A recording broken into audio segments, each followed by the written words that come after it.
함께 나눌 하나님 말씀은 신약성경 베드로전서 2장 18절에서 21절까지 말씀입니다. 베드로전서 2장 18절로 21절까지 말씀 봉독합니다. 사환들아, 범사에 두려워함으로 주인들에게 순종하되 선하고 관용하는 자들에게만 아니라 또한 까다로운 자들에게도 그리하라. 부당하게 고난을 받아도 하나님을 생각함으로 슬픔을 참으면 이는 아름다우나 죄가 있어 매를 맞고 참으면 무슨 칭찬이 있으리요. 그러나 선을 행함으로 고난을 받고 참으면 이는 하나님 앞에 아름다우니라. 이를 위하여 너희가 부르심을 받았으니 그리스도도 너희를 위하여 고난을 받으사 너희에게 본을 끼쳐 그 자취를 따라오게 하려 하셨느니라. 아멘. 사랑하는 성도 여러분, 한 주간 평안하셨습니까? 우리 하나님의 은혜가 우리 모든 성도들과 날마다 함께 하시기를 주님의 이름으로 축원합니다. 자, 오늘은 십자가 세 번째 시간, 부당한 고난 앞에 하나님을 생각하라는 제목으로 함께 말씀 나눕니다. 우리가 고난에 대해서 이야기할 때 몇 가지로 분류하곤 합니다. 고난의 원인을 주로 이야기하는 건데요. 즉, 내가 잘못해서, 내가 죄를 짓거나 내가 실수해서 당하는 고난이 있죠. 전적인 내 책임입니다. 그런데 또 성경을 통해서 보면 하나님께서 우리를 성장시키시려고, 어떤 하나님의 선한 길로 인도하시려고 하나님의 계획하에 허락하시는 고난이 있기도 하지요. 또 있습니다. 사탄이 우리를 망하게 하려고, 우리를 하나님이 아닌, 복음이 아닌 죄의 길로 가게 하려고 주는 고난과 유혹도 있습니다. 근데 실제로는 우리가 인식 속에서는 이게 분류가 가능한데요, 실제 우리의 삶에서는 이런 거 구분하기가 조금 쉽지는 않다 하는 생각이 들어요. 왜냐하면 고난을 대하는 입장이 주관적이기 때문에 그렇습니다. 대부분의 고난들이 어떤 초자연적인 현상이나 아니면 거대한 악을 향해서 있는 고난이라기보다는 내 인생 삶에서의 관계 속에서 드러날 고난이 많기 때문이죠. 또 고난은 어떤 의미에선 크기로만 이야기할 수는 없다 하는 생각이 듭니다. 이런 말이 있죠. 사람이 넘어지는 건 큰 바위 때문에 넘어지는 게 아니라 작은 돌멩이 때문에 넘어집니다. 돌뿌리라고 하죠. 그러니까 바위가 크다고 해서 내게 부딪히지만 않으면 아무 문제가 없죠. 그러나 아무리 작은 돌뿌리라도 내가 거기에 걸려서 넘어지면 아픔이 되고 고난이 되는 겁니다. 그렇기 때문에 고난은 크기를 가지고 얘기하기보다는 내게 어떤 관계가 있는가, 나와 어떤 연결점이 있는가가 더 심각하죠. 그래서 항상 타인의 고난은 별거 아닌 것처럼 보이고요, 나의 고난은 상당히 커 보입니다. 근데 오늘 본문 베드로전서에서는 이 고난을 사람의 관계긴 관계인데 주인과 종, 사환이라고 말하는데요, 일종의 노예죠. 노예나 종에 대해서 말해요. 그러니까 주인이 선하고 관대한 주인도 있지만 때로는 까다로운 주인도 있지 않느냐. 그리고 그 주인에게 좀 부당한 일을 당해도 좀 참아라, 이렇게 읽혀요. 그러면 우리가 좀 불편하죠. 왜냐하면 부당한 일을 당했는데 참는 것만이 능사냐, 이렇게 대답할 수 있겠죠. 또 아무리 기독교인이라도 그게 참는다고 해결되나? 착한 사람 바보 아니야? 이제 이런 생각까지 듭니다. 또 한 발짝 더 나가면 원래부터 노예제도가 잘못된 것인데 성경이 왜 이 노예제도는 옹호하는 것처럼 주인의 편에서 이렇게 말하지? 성경이 좀 시대착오적인 거 아니야? 이렇게 볼 수도 있겠습니다. 자, 먼저 제도에 대해서 좀 말한다면 성경은 명확하게 노예제도를 지지하고 있지는 않습니다. 또 잘못된 제도에 대해서 그거를 칭송하지도 않죠. 다만 그러한 잘못된 제도 혹은 사회의 구조적인 악에 대해 대항하는 것에 대한 방법을 세상적인 방법이 아닌 성경적 방법을 제시할 뿐입니다. 부당한 일을 당했다고 해서 나도 똑같이 부당한 방법으로 공격할 수 없다는 논리와 같은 거예요. 그럼 어떻게 해야 될까요? 사실은 십자가상에서 예수님이 당하신 일은 가장 부당한 일이었습니다. 그런데 그 부당한 일을 당하신 예수님이 행하신 것은 공격이나 무력이 아니라 십자가의 방법으로 자기 희생적 방법을 택하시는 거죠. 내가 희생하여 내가 품음으로 내가 손해봄으로 이 문제를 해결하겠다라고 하는 자세를 가질 때에 기독교적인 방식으로 문제가 해결될 수 있다는 말씀입니다. 저는 그 증거가 우리나라라고 봅니다. 여러분, 우리나라에는 불과 100년, 200년 전만 해도 종들이 있었습니다. 명확하게 양반이 있고 양반이 아닌 분들이 있었어요. 신분과 계급이 있던 봉건주의 사회였습니다. 그런데 이게 불과 몇십 년 만에 그러한 봉건주의가 민주주의 사회로 바뀐 거죠. 여러분, 여기에 우리 교회와 기독교적 가치관과 성경의 가르침은 사람들의 인식을 바꿔놓은 거예요. 하나님은 모든 사람을 사랑하시고 계급과 차별 없이 창조하셨다라고 하는 성경적 가치관으로 조선인들의 인식이 바뀌어서 시대와 세상의 변화와 함께 우리는 계급이나 종살이가 아닌 모두가 평등한 세상에 살고 있다고 최소한 우리 기독교인들은 생각하고 있다는 거예요. 여러분, 그렇다면 하나님의 방식은 세상의 방식과는 다른 거죠. 세상을 변화시켜야 됩니다. 잘못된 악을 고쳐야 됩니다. 제도도 바꿔야 됩니다. 하지만 그 방식이 무력이나 폭력을 통해서 이루어지는 건 우리는 반대하는 거죠. 그것보다 내가 먼저 희생하고 십자가의 정신으로 사랑하고 화해하고 포용하면서 좀 느릴지는 몰라도 이러한 방식이 예수님이 오늘 우리에게 보여주신 방식이다라고 하는 겁니다. 그런데 오늘 본문은 그러한 체제의 변화나 제도의 변화보다는 인간의 더 기본적이고 근본적인 것에 대해 말씀하고 있다고 저는 봅니다. 자, 오늘날 시대는요, 주인과 종은 없습니다. 그런데 위계나 차별은 있나요, 없나요? 여전히 있습니다. 소위 말해 갑과 을의 관계는 여전히 존재한다는 거예요.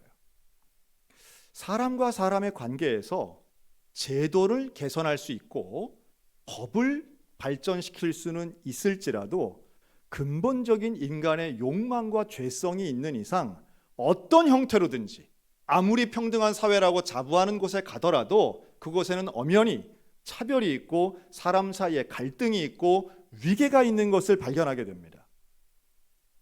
이 근본적인 인간의 죄성을 기본으로 해서 오늘 본문의 말씀을 본다면 훨씬 더 이해와 적용이 쉬울 수 있다고 판단들어요.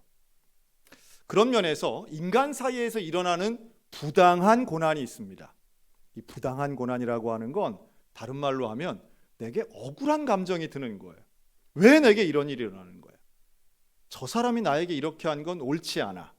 그게 말이든지 아니면 실제적인 피해를 주는 일이든지 모든 걸 통칭해서 부당한 일을 당하는 이 고난 앞에선 누구라도 힘이 들고 맥이 빠지고 기분이 나빠지며 삶에서 우울감이 생기게 됩니다. 그래서 이러한 일이 반복되면요, 한국인에게는 대표적인 질환이 발생하게 되는데요, 그게 바로 울화병입니다. 줄이면 화병이라고 하는 거죠. 제가 어릴 때는 이 화병은 대한민국 사람에게만 있습니다라는 설교를 종종 들었던 것 같아요. 그런데 화병이란 이름 자체는 대한민국에만 사람에게만 사실 쓰이는 명칭이죠. 이게 공식적인 의학 명칭이 됐다는 보고들도 기사들도 있더라고요. 그러나 여러분, 영국 사람, 미국 사람은 화병 증상이 하나도 없을까요? 그렇지 않죠. 전 세계 누구나 인간관계에서 오는 아픔과 고난, 마음 고난, 마음 고생은 전 세계 누구나, 전 세대 누구나 사실은 가질 수 있는 것입니다. 이것은 비단 직장생활, 사회생활에서만 일어나는 건 아니고요, 가정에서도 또 불행하지만 교회에서도 일어날 수 있습니다. 다만 화병은 화를 잘 못 내시는 분들에게 좀 더 쉽게 온다고 하는 기사를 봤습니다. 그래서 통계적으로는 젊은이보다는 중년이, 남성보다는 여성이 좀 더 많다고 하죠. 그래서 이 화병이 들면 뭐 밥맛도 없고 잠도 잘 못 자고 탈모도 일어나고 뭐 여러 가지의 건강에도 적신호가 켜진다고 하는데요. 제가 바라기는 오늘 이 시간 화병이 치유되었으면 좋겠습니다. 오늘 이 시간 우리의 마음을 붙잡고 있는 분노와 짜증, 우울감이 하나님의 방식으로 또 성령의 놀라운 은혜와 능력으로 해소되고 해결되는 이 시간 되시기를 주님의 이름으로 축원합니다. 자, 성경은 명확하게 말씀해요. 이런 부당한 고난 앞에 우리가 해야 할 일이 있다는 거예요. 그게 바로 한번 따라 하실까요? 하나님을 생각하라. 하나님을 생각하라는 거예요. 부당한 고난이 오는데 하나님을 생각하라. 저는 목회를 하면서요, 이런 그 부당한 일을 당하신 억울한 감정을 가지신 분들을 많이 봅니다. 이 억울한 일은 대개 뭐냐 하면 가해자와 피해자가 이렇게 있는데 억울하다는 사람은 어느 쪽일까요? 피해자입니다. 그래요. 그런데 여러분, 저는 목회하면서 지금까지 제가 가해자입니다 이런 분 거의 못 본 것 같아요. 다 뭐라 그래요? 다 자기가 피해자랍니다. 신기하죠? 그거 너무 신기한 것 같아요. 그러면 가해자라고 지목된 사람은 뭐라고 얘기할까요? 안 했다는, 내가 그 말을 한 이유는 다 그 사람 미워서 해요? 옳은 얘기 했다는 거예요. 옳은 말, 옳은 일, 또 필요한 일 했다는 겁니다. 미워서 한 게 아니라 위해서 했다는 거예요. 못할 말 한 게 아니라 당연한 말 했다는 거예요. 말 한마디가 그럴진데 실제적인 어떤 재정관계, 돈 문제가 들어가면요, 놀랍게도 가해자는 없고 다 피해자만 있으시더라고요. 좀 이상하죠? 이러한 우리가 볼 때는, 그러니까 내 문제이기 때문에 부당하게 보입니다. 내 문제는 이게 옳지 않게 보여요. 그런데 상대방 입장에서는 자기가 옳은 거예요. 그러니 부당한 일에 대한 개념을 우리가 조금 더 신중하게 볼 필요가 있습니다. 이 부당한 일이라고 하는 것을 하나님을 생각한다라고 하는 건 내 입장이 아니라 하나님께 일단 아뢰는 거예요. 제가 이렇게 좀 말씀드리고 싶어요. 부당한 일을요, 억울하잖아요. 속상하잖아요. 억울하고 속상한 걸 내 자신에게 계속 말하잖아요. 이렇게 생각하고 내 스스로 계속 말하면 병이 생깁니다. 자, 그런데 이 억울하고 속상하고 이 부당한 일을 제3자에게 말하는 순간 이게 뭐가 될까요? 이게 비난이 되고 죄가 되는 거예요. 그렇죠? 이게 말 안 하고 내 속에 계속 생각하면 병이 되고 다른 사람에게 말하면 죄가 된다면 우리 어떻게 됩니까? 하나님께 말씀드릴 때에 기도가 되는 줄로 믿습니다. 부당한 일을 만났을 때 하나님께 아뢰는 거예요. 하나님을 생각하는 거예요. 하나님께 쏟아놓는 거예요. 그러면 무슨 심리치료인가? 뭐 기도만 한다고 다 해결되겠어? 여러분, 기도할 때에 놀라운 일들이 벌어지는데 십자가의 예수 그리스도가 떠오릅니다. 십자가 달리신 예수님을 바라보며 기도할 때에 사실은 가장 부당하신 그 일을 경험하신 예수님을 통해 첫 번째는 나 자신이 보여요. 죄인 된 나에게는 다른 문제가 없었나? 나는 100% 깨끗하고 저 사람은 100% 죄인가? 그렇지 않지요. 나에게도 적지만 저 사람보단 적을지 몰라도 나에게도 문제가 있다는 깨달음이 오게 됩니다. 그리고 기도하는 가운데 하나님을 알게 되는 가운데에 하나님의 위로가 임해요.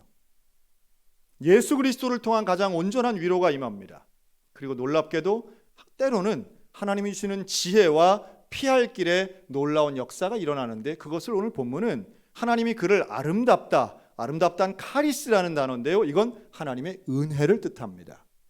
즉 부당한 고난 앞에 나 자신을 책망하든지 남을 비난하는 것이 아니라 하나님을 생각하는 놀라운 지혜의 변화가 일어나게 되면 그 순간 이 문제와 상관없이 하나님의 은혜가 임하는 기적을 경험하게 되더라는 거예요. 고난은 관계 때문에 일어나지만 영광은 하나님과의 관계 때문에 일어나게 됩니다. 사람의 관계 때문에 일어난 억울하고 부당함이 하나님과의 관계를 통해서 해결되는 영광의 순간입니다. 제가 작년에 안식년을 맞아서 제주도에 가서 한 2주간 있었습니다. 그래서 뭐 가파도 교회도 가고 했던 이야기를 제가 잠깐 나눈 적이 있는데요. 근데 그때 저는 제주도에 갔지만 제주도에 가서 우연히 알게 됐어요. 뭐라 하느냐 하면 제 오랜 친구가 작년에 최근 제주도에 왔다는 거예요. 아예 이주를 해서 왔다는 겁니다. 저와는 교회 친구, 제 고향 교회의 친구로 40년 넘는 친구입니다. 이 친구는 장로님 아들입니다. 지금은 이제 원로 장로님이 되셨는데요. 그래서 그 집안 자체가 그 삼남매의 막내인데 제 친구는 그래서 그 집안에서 항상 가족 찬양을 해도 음악도 참 잘하는 집안. 또 어머니 권사님은 정말 기도 열심히 하시고 교회를 잘 모든 걸 충성해서 헌신하시던 그런 장로님 부부였습니다. 자녀들도 교회 안에서 중요한 일들을 많이 맡아서 주일학교든 중고등부 다 임원 맡고 활발하게 활동했어요. 저로서는 좀 부러운 면이 있었죠. 저렇게 온 가족이 함께 교회 직분 맡아서 하는 건 참 좋아 보인다. 어린 나이였지만 그런 게 보였습니다. 나중에 저희 부모님이 그 교회로 우리 교회로 등록을 해서 함께 다니는 은혜도 맛봤습니다. 중고등학교 시절 함께 임원도 하고 수련회도 준비하고 특송도 하고 정말 가깝게 지냈습니다. 네 집 내 집 없이 그 동네에서 그냥 길 하나 사이에 두고 집도 가까웠기 때문에 늘 몰려다니면서 친구들끼리 가서 지내곤 했습니다. 그래서 그 권사님 보고도 그냥 어머니 하면서 그렇게 지냈던 사이였어요. 근데 고등학교를 졸업하고 이 친구는 미국으로 조기 유학을 갔습니다. 미국에서 대학을 나왔고요. 그래서 저는 전도사가 되고 했는데 나중에 이제 20대 후반이 되어서 미국에서 귀국을 하고 그 친구는 인천 송도 지역에 학원을 차리게 됩니다. 영어 학원을 이제 차리게 돼요. 근데 그 학원이 참 잘 된다 하는 소식을 제가 들으면서 저는 당시 대구광역시에서 이제 전담 목회를 하죠. 거리가 멀었기 때문에 자주 만날 수는 없었고요. 가끔 당시에 유행하던 I love school 이런 걸로 소식만 조금 전했던 것 같습니다. 그러다가 제가 30대 중반의 나이에 처음으로 담임 목사 취임을 했습니다. 근데 이 담임 목사 취임식을 20년 전입니다. 그것도 벌써. 근데 담임 목사 취임식에 이 친구가 온 거예요. 저 오리라고 생각을 못했는데 멀리 대구까지 왔습니다. 그런데 마당에 딱 들어오는데 외제차가 이제 한 대 들어오는 거예요. 그런가 보다. 외부에 손님들도 많이 오셨으니까 좀 낯선 차가 들어오나 보다. 내리는데 제 친구예요. 그런데 중요한 건 선글라스를 끼고 여름이었거든요. 목에 좀 반짝반짝하는 목걸이도 이렇게 하고 몸에 좀 꽉 끼는 그런 반팔을 입었는데 요즘 말로 초롱이 같은 느낌이 좀 들더라고요. 이게 좀 수염도 이렇게 기르고 그래서 다른 손님들하고 어쨌든 외모가 분위기가 너무 다른 거예요. 다 이제 이따 우리 임직식 때도 보시겠지만 목사님 장로님들은 다 하나같이 짙은 색의 그 더운 여름에도 정장 입고 이렇게 오시는데 이거는 반짝반짝하게 이렇게 와가지고서는 와서는 이제 어떤 친구가 취임한다고 온 거 고맙잖아요. 멀리 왔으니 얼마나 고마워요. 고맙긴 한데 이거 좀 저 안경이라도 좀 벗든가 근데 들어와서는 이제 인사를 쫙 하는데 다들 이제 교인들의 이목이 쫙 쏠렸어요. 조금 다르게 보이니까. 근데 와서는 또 이렇게 우리 교인들이 얼마나 친절해. 교인들은 다 친절하시잖아요. 와가지고 목사님 어디 있냐고 이러면서 봐가지고선 저한테 인사를 하는데 뻣뻣하니 축하한다 그러는데 톤과 태도가 이게 영 다른 분들하고 다른 거예요.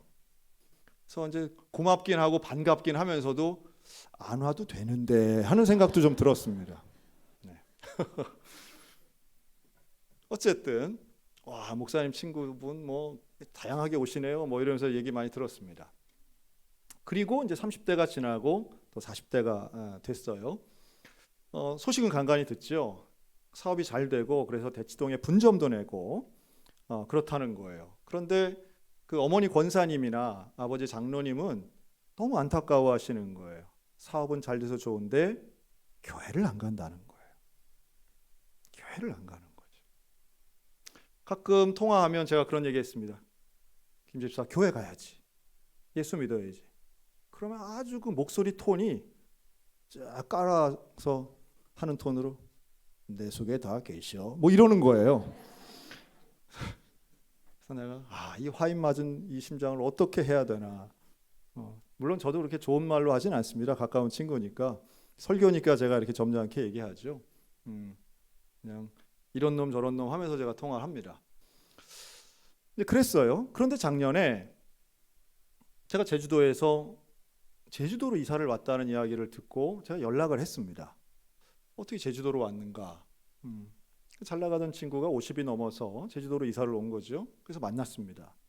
만나서 한 이틀을 같이 지내는데 오랫동안 친구지만 사실은 40대 시절 잘 못 만나고 어릴 적에 친구가 좋기는 하지만 성장해서 자주 만날 수 없고 속 깊은 얘기할 만한 기회도 별로 없었는데 만나서 이런 이야기를 하는 거예요. 코로나 팬데믹 기간에 학원 사업이 어려워진 겁니다. 물론 그것은 그럴 수 있겠죠. 대부분의 학원 사업 다 어려웠습니다. 근데 그 기간 동안에 본인은 잘 해준다고 대해주었던 강사들이, 학원이니까 강사들이 많겠죠. 일종의 직원들입니다. 이 강사들이 자신을 고소한 거예요. 처음에 한 명이 시작했다가 이 한 명이 다시 자기 강사들을 다 연대해서 고소를 하고 고발을 한 겁니다. 물론 뭐 자세한 얘기를 다 할 수는 없지만 크게 말하면 이런 겁니다. 월급을 더 주기 위해서 세금을 덜 내고 월급을 더 줬다는 거예요. 본인으로서는 이게 뭐 득이 될 수도 있겠지만 자기 입장에서는 강사들에게 잘해준다고 했다는 겁니다. 그런데 그 표현 그대로 보면 이놈들이 고소를 통해서 더 많은 것을 가져가기 위해서 자기의 뒤통수를 쳤다고 생각하고 있습니다. 저는 뭐 그 자리에서 시시비비를 따질 필요는 없다고 봅니다. 또 뭐 그렇다고 감옥에 간 건 아니었으니까요. 근데 그 과정 중에 소위 말해 사람에 대한 신뢰와 사람에 대한 마음이 완전히 무너져 버린 거예요. 자기는 잘해준다고 형 동생처럼 원장님과 선생님이 아니라 형님과 동생처럼 지냈는데 원수도 그런 원수가 없더라는 거예요. 그러면서 온 것이 대인기피증 그리고 우울감이 온 겁니다. 제 앞에서 속 깊은 얘기를 계속 터놓으면서 결국 마지막에 그러는 거예요. 세상에 믿을 사람이 하나도 없더라는 거예요. 그러면서 저한테 그래요. 그런데 자기가 이런 얘기를 하는 거 보니까 야, 너는 믿을 만한 것 같다. 그냥 나도 믿지 말고 예수님만 믿어야 돼. 참 제가 보기보다 그냥 항상 일관되게 뭐 좀 맞춰줘야 되는데 맞춰주지 않고 그냥 일관되게 교회 가야 된다. 하나님 믿어야 된다. 이게 뭐 듣기 싫은 소리라도 계속 합니다. 교회만 있으면. 그게 작년에 있었던 일이에요. 안식년을 마치고 저는 친구를 위해서 기도해주고 다시 춘천으로 왔습니다. 그런데 지난달에 연락이 온 거예요. 제주도에서 사실은 치료를 위해서 마음의 안정을 위해서 왔는데 이제 다시 힘을 내어 일을 하겠다는 거예요. 그리고 제주도에 학원을 시작했다는 거예요. 제주도에서. 그런데 이 학원을 시작하는데 절 보고 와서 개업 예배를 인도해 달라는 거예요. 그래서 제가 야, 홍천도 아니고 무슨 제주도 개업 예배를 가느냐. 나는 못 간다. 그랬더니 개업 예배는 내가 가는 게 아니라 제주도에서 출석하는 그 교회 목사님 모시고 하는 거야. 제가 그랬더니요. 이 친구가 그럽니다. 네가 올 수 있는 날에 맞춰서 개업을 하겠다는 거예요. 이게 또 무슨 이런 말이 다 있나. 절 보고 날짜를 정하라는 거예요. 그래서 또 뭐 그런가. 그래 뭐 한 영혼을 또 살리고 또 뭐 그래 제주도도 좋고 알겠다. 그래서 제가 1박 2일로 제주도를 다녀왔어요. 지난주에. 그래서 어쨌든 뭐 그 영혼 살리러 러시아도 갈 판에 뭐 제주도 못 가겠나 하는 마음으로 제가 그냥 갔습니다. 가가지고 비만 잔뜩 맞고 왔는데요. 1박 2일 짧게 갔다 왔습니다.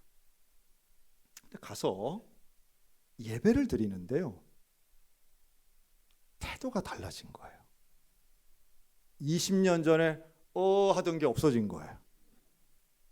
뭐 내 속에 다 있지 이런 건방진 소리 안 하는 거예요. 고개를 숙이고 말씀을 듣고 찬양을 부르고 눈물을 흘리는 거예요. 제가 그 자리에서 야, 하나님 정말 살아계시는구나. 하나님이 사람에게 배신당하는 것은 정말 본인의 생각엔 얼마나 부당하다 생각했겠어요. 그렇죠? 내가 왜 이런 꼴을 당하나? 내가 왜 이런 어려움을 당하나? 내가 왜 이런 소리를 듣나? 내가 지한테 얼마나 잘해줬는데 내가 이런 대우를 받나? 이런 생각 들지 않았겠어요? 그런데 목사인 제가 볼 때는요, 그게 하나님의 은혜더라고요. 그게 하나님의 은혜고, 그런 과정이 없으면 하나님 생각하지 않을 만한 아들이니까 하나님이 이렇게까지 하시는구나. 그리고 제가 그 어머니 되는 권사님, 아버지 되는 장로님께 연락을 드렸어요. 제주도 가서 예배드리고 왔습니다. 그랬더니요, 이 어머니 권사님이 얼마나 좋아하시는지, 목사 아들 덕분에 내 아들이 살아났다고. 잘했다, 잘했다. 고맙다, 고맙다. 90대 된 그 권사님이 얼마나 감사해 하시는지 몰라요. 제가 어린 시절 30대 시절에 왜 저렇게 기도하시는 분의 아들이 왜 저런가 라고 의심했던 게 사실은 무색해지는 순간이었습니다. 안식년 제주도에서 만났던 것이 우연이 아니라 사실은 저 어머니의 기도에 하나님의 응답이구나라는 생각이 들었던 거예요. 여러분, 50 넘은 자녀가 내 마음대로 되겠습니까? 그렇지 않죠. 그러나 분명한 건 하나님은 살아계시고 하나님은 우리의 기도를 지금도 듣고 계시는 줄로 믿습니다. 부당해 보이는 고난, 이런 게 도대체 왜 필요한가? 왜 나한테 일어나나? 라고 원망 섞인 마음 많지만, 그러나 하나님을 생각하고 하나님 바라보면 그 가운데에서도 결국은 생명을 살리시는 하나님, 기적을 일으키시는 하나님, 내 가장 소중한 것을 회복시키시는 하나님의 은혜가 우리의 가정 가운데 분명히 일어나게 될 줄로 믿습니다. 오늘 오후 우리 교회는 임직식을 해요. 얼마나 감사하고 감격적인지 모릅니다. 장로님, 권사님, 안수 집사님 세운다는 건 참 감사한 일입니다. 그런데 전 이렇게 좀 말씀드리고 싶어요. 오늘 임직을 한다는 것은 다름 아닌, 내가 이제부턴 부당한 고난을 받기 위해 내 발로 들어간다고 생각하시면 좋겠습니다. 여러분, 교회 일 하다 보면 이 소리 저 소리 들을 때가 있을까요? 없을까요? 있습니다. 어떻게 이렇게 잘하시나 모르겠어요. 잘해도 뭐 이상한 소리 들릴 수 있고요. 잘못해도 이상한 소리 들릴 수 있습니다. 누가 뭐 나빠서 그런 얘기 하는 게 아니에요. 뭐 꼭 말도 아니고요. 어디서 들려서 이렇다더라 저렇다더라 하는 것들도 있습니다. 부당하죠. 옳지 않죠. 여러분, 그럴 때에 그러한 부당한 상황, 부당한 이야기를 들었다라고 생각할 때 여러분, 오늘 이 말씀을 잘 기억해 주셨으면 좋겠어요. 그때에 맞서서 싸워서 내가 이 부당함을 제자리에 잡으리라. 여러분, 이런 용사 그렇게 필요하지 않습니다. 교회 안에 최소한 우리 소양교회만 놓고 보면요, 그렇게 목숨 걸고 바꿔야 될 정도의 부당함이 그렇게 많지 않아요. 별로 많지 않아요. 목숨 걸고 정말 고쳐야 할 가정과 사회의 부당함에는 눈을 감고 오히려 교회에 이래도 되고 저래도 되는 것에는 목숨 걸고 핏대 세우시는 분들이 좀 줄어들었으면 좋겠어요. 우리 교회는 한 명도 없지만 어쩜 이렇게 한 명도 없는지 모르겠어요. 그런데 내가 생각하는 부당한 일이 들릴 때에, 내 마음에 괘씸한 생각이 들 때에, 내 마음에 서운함이 가득할 때에, 사랑하는 성도 여러분, 하나님을 생각하는 기회가 되시기를 주님의 이름으로 권면합니다. 하나님을 생각하시기 바라요. 십자가를 생각하는 영적 성숙의 계단의 기회가 되셨으면 좋겠습니다. 인생은 끊임없는 부당한 고난 같은 풍랑이 몰아쳐 올 것입니다. 그때에 그 풍랑 앞에 풍랑만 보지 마시고 내 배에, 인생의 배에 구멍이 있나를 한번 점검해 보셨으면 좋겠어요.